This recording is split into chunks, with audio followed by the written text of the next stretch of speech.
Hello guys, welcome back. This is a new program that we are going to do in this channel, and the theme of the program is some basic concepts of government. And in this program, we are going to explain all the basic concepts in government, episode by episode. Now, what we have in today's episode is power. Let's go straight to what is power. Power is the capacity to affect another's behavior by threat of sanction. And this threat of sanction may be positive or negative. Take for instance, a leader can promise wealth and authority to those that obey his command, and also can promise to deny such from those that do not comply with him. Forms of power. We have various forms of power, but I am going to only name and explain four for clearer understanding. The number one form of power is political power. Political power, this is a power that is possessed by the president or the prime minister in a country. This power is derived from the people and from the constitution of the country. 2. Economic power. Economic power, this power is possessed by an individual that has economic resources, a well-to-do individual who uses such to command people's emotions and actions towards his interest. 3. Military power. Military power. When we talk about military power, what comes to your mind is the army, the navy, or the air force in a particular country. And these forces are in the executive branch of government because they implement government policies. And their work is simply to defend the territorial sovereignty of the country and also to defend the country against external aggression of any force. These organs can also be manipulated or thwarted to serve the interest of some people or a particular individual in a country, which may be or most likely removing an opponent, that is eliminating an opponent, because this organ of government, this forces, they have military well equipment, they are military well to do, they have ammunitions, they have guns, they have everything. They are the ones that control all those things in the country. And so by manipulation they can use such to eliminate political opponents and also most especially remove the head of state or the president of the country, most likely when the person is a civilian. And this has occurred in history severally, more likely or more often than expected. In many African countries, almost all, there have been coup d'etat. Yes. The last form of power we're going to talk about today is physical power. Physical power is the application of physical force. Yes, physical force, which may lead to discomfort or disastrous end.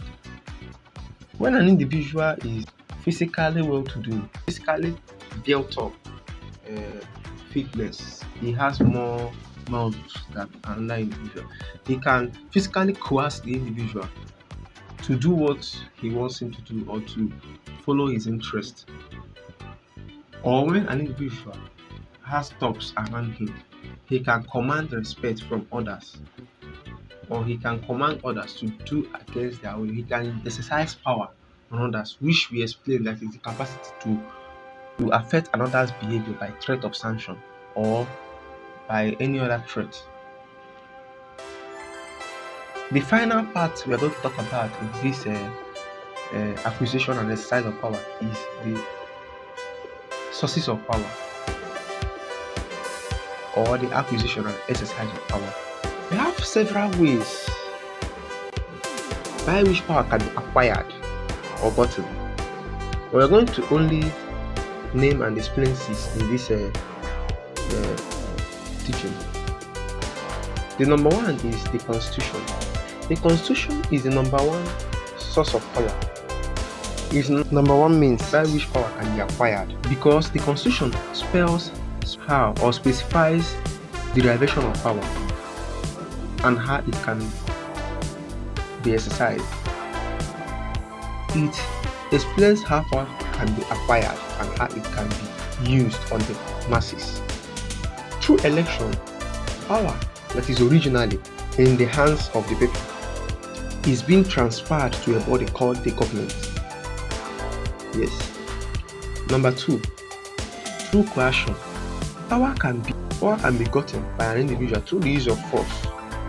For instance, military, like I have explained before, the military can get political power in a country by disposing the leader by force. When they dispose the leader by a means called coup d'etat, they will not have control of every part of the country and they will not start ruling.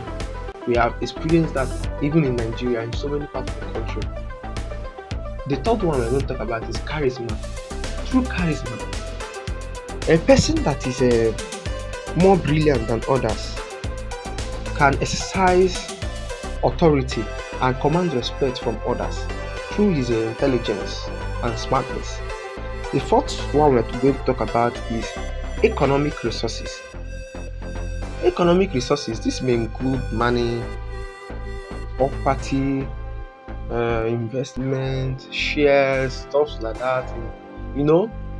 All these things are economic materials and economic riches. All this can be used to influence people's opinion, people's way they see you, and also can make others do what you want them to do. We have seen in this world now how most times the rich are always more respected, and also their wills are always being done by the masses, which leads us to exploitation and imperialism. But anyway, we're not going to digress much. Let's go back to the fifth point. The fifth point is true position of authority. Power can be amassed by an individual who has been appointed to a particular position of authority.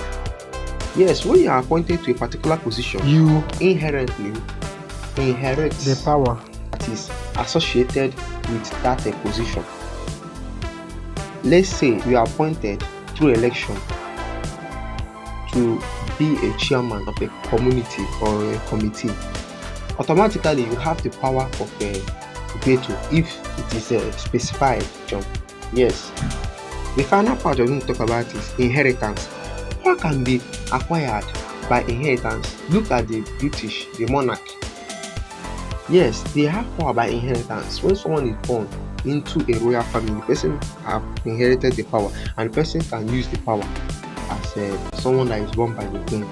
So this is the end of today's video. Like, share and subscribe to this YouTube channel. If you are new to this YouTube channel, comment what you think about this video in the comment section below.